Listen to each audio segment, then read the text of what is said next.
When I say the word sales, what comes to mind? Is it sleazy? Is it slimy? Do you think of a used car salesman? Or perhaps are you a sales professional in any given industry and you think highly of that particular position? Whatever your perspective on sales is, today we are going to talk about the transferable skills of sales from our professional lives and how to apply them to our ever-growing children and why it's important for them to begin developing some of these sales skills early in their life. So talk about a work-life blend moment. We are touching all the bases today on everything related to sales. So even if you consider yourself a wallflower and you absolutely hate talking to strangers and new people and you say, sales is not for me, I want you to still tune in because this episode has something for everyone. And I guarantee your children will be better for it. So stay tuned. We're about to dive in. Hey there, welcome to Working Mom Moments. Do you find yourself craving work-life balance and wishing you had more time in your day? Do you find yourself up late at night Googling how to get it all done, how to increase energy, or even searching for flexible jobs? Hey there, I'm Lacey. I too am a working mom that has struggled with the juggling act of getting it all done. I wanted more energy, less stress, and honestly, a little time to do something for myself. But I kept telling myself, well, this is just the way of life for working moms, and I had to power through until I found a little secret. I needed to get unstuck in order to create a life I truly enjoyed at home and at work. In this podcast, you'll find that secret too. You'll find time-saving solutions, motivation for the hard days, and a roadmap to mindset transformation. If you're ready to thrive as a working mom, you're in the right place. Block off this time on your calendar as a meeting with yourself, and let's dig in.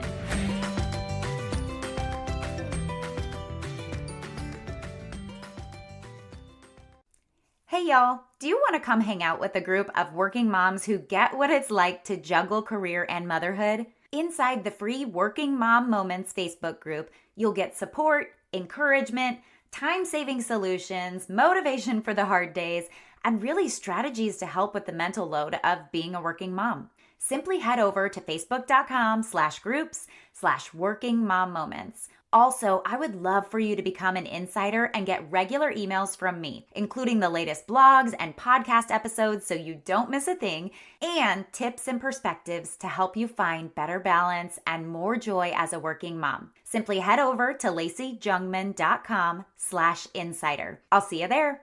It was about 5 years ago I attended a conference for sales professionals, and the keynote speaker, his name is Leff Bonney. He was the associate professor at Florida State University in their sales department. And he gets on the stage and he has everybody raise their hand who is a parent. And within the room, there's, a good chunk of people who were parents. Let's call it 50%. And he said, great, now put your hands down. He said, raise your hand if you've ever asked your child what they want to be when they grow up. The same people raise their hand. He says, fantastic, put those hands down. Then he says, raise your hand if your child has ever responded saying they want to be in sales. Crickets. Not a single person raised their hand. And his point was very well met because all inside of that room were sales professionals. We were getting paid to do a job of sales, yet none of our children ever said they wanted to be in sales when they grow up. I think of my husband in architecture, and we have a son who says, I want to be an architect when I grow up. But I rarely ever hear anybody say, I want to be in sales when I grow up. And I think that's a big disservice because there's so many positive attributes that come from the sales profession that can be started at a very young age. And so it made me think of my own 4 children and how I want to raise my guys to have good attributes of a positive sales person. And what I mean from that is that we are constantly selling ourselves in everyday life, right? Whether I am talking to my boss and I'm explaining my perspective of I need help prioritizing this, or here's my bandwidth, I can only do so much. Or perhaps I'm going to a networking event where I'm meeting other people and I am selling myself or sharing who I am with others. My children, likewise, are selling themselves when they meet other people. They are talking with their coaches and potentially asking for more playing time or asking how they can continue to grow and improve on the field. With their teachers, they might be saying, how can I become line leader? How can I become X, Y, or Z inside of the classroom? We are putting ourselves out there, and in essence, whether we like to admit it or not, we are all doing sales at some point in our lives. If I'm talking to my children and I'm saying, hey, let's go out to dinner. Let's try this new cuisine called Thai food. And they immediately pump the brakes. I have to then go into sales mode and explain why this would be a really good benefit for them, why it's worth trying something new. So we all are doing sales at any point in our lives. What I want my children to take away from a positive sales attribute is number one, effective communication. I want my kids to be able to articulate what they want, what they need, and to be able to demonstrate that to somebody else through effective communication. I want them also, when you think about sales, you are strongly convicted in what you're selling, whether that's yourself or you're selling a product. I want my kids to have the ability and the confidence to stand up for what they believe in. And so I think about one of my kiddos. He's not going to sit there and ask the coach for more playing time. He's probably going to sit back and continue to work hard behind the scenes to prove that he deserves more playing time. I have another who is an extreme extrovert, and he will communicate all day long as to why he needs to play and probably argue with the ref as well. And if you know me in real life, you know which children I'm talking about. But even that introvert, I want for him to be able to stand up in a very respectful way and articulate how he feels about something to get his point across, right? Extremely respectful, but to be able to stand up for what they believe in, because this is a life skill that they will do forever.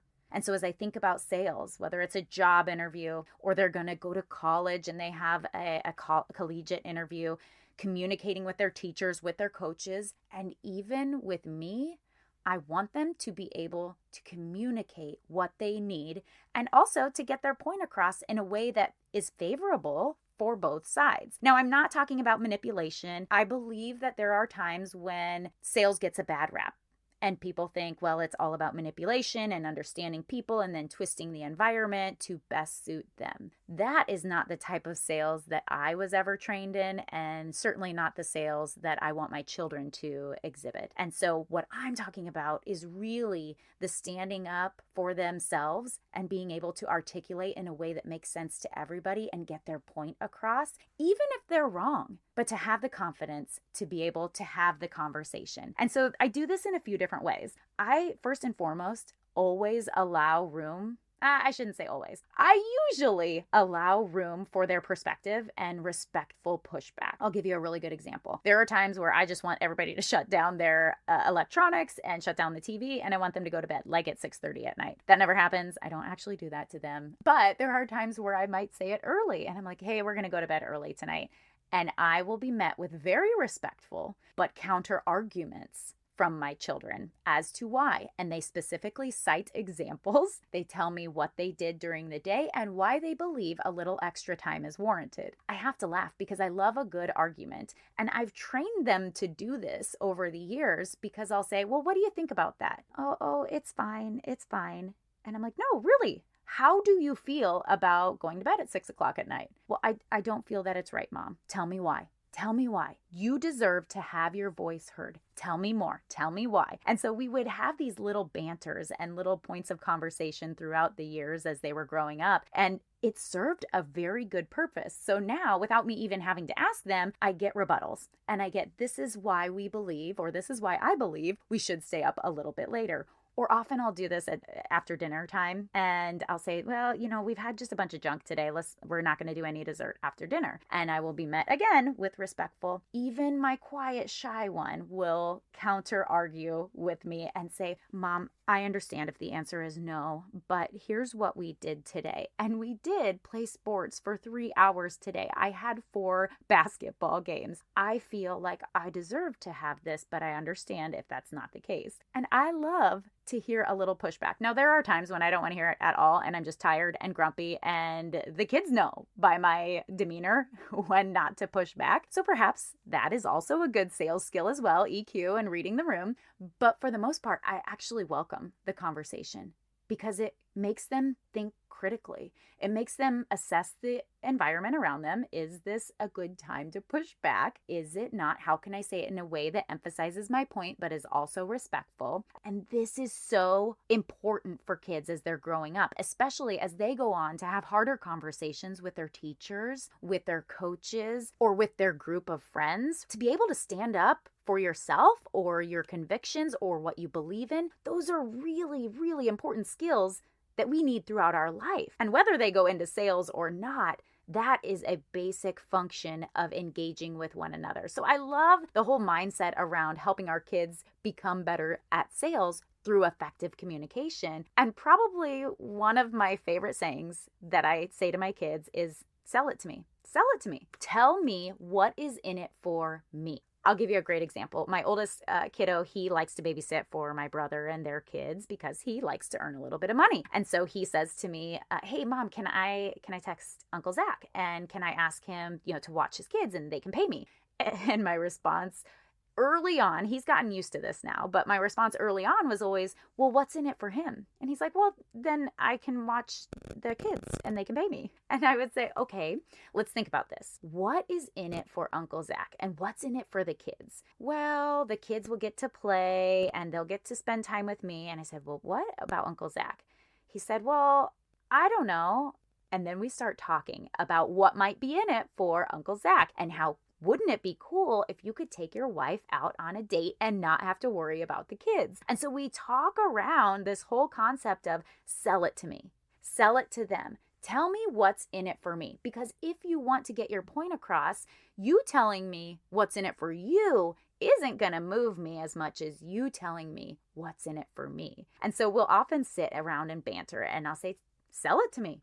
Tell me more. Tell me what's in it for me. And I might disagree with you at the end of the day, but at least you will have a better opportunity to get your point across in a way that is, again, effectively communicated and everybody understands where you're coming from. So I hope that this is helpful for you. It's a cross blend of taking what we learn in the office setting from a sales perspective and translating that over to our kids as we're molding them and helping them to grow into these young adults or little people. And at the end of the day, it comes down to effective communication and having the confidence to stand up and share your perspective. And that is a life lesson that they can take with them forever and apply in a variety of circumstances. I hope this episode has helped you, and I'd love for you to come and join and share your favorite working mom tip in my free community where we discuss mindset, motivation, time-saving strategies, and so much more. I'll meet you over at Facebook/groups/working mom moments. And be sure to sign up for my insider email at laceyjungman.com/insider. I'll see you there. Hey y'all, I hope you enjoyed today's episode. If so, would you take 30 quick seconds and share it with a friend who may need to hear this message as a working mom? Also, please leave a quick review for the show on Apple Podcasts. It lights me up when I hear from listeners to know that this podcast is helping you. Okay, time to cross a few more things off my never-ending to-do list. I know you can relate. So I'll meet you back here on Tuesday for another episode. Until our next Working Mom Moment, have a beautiful day.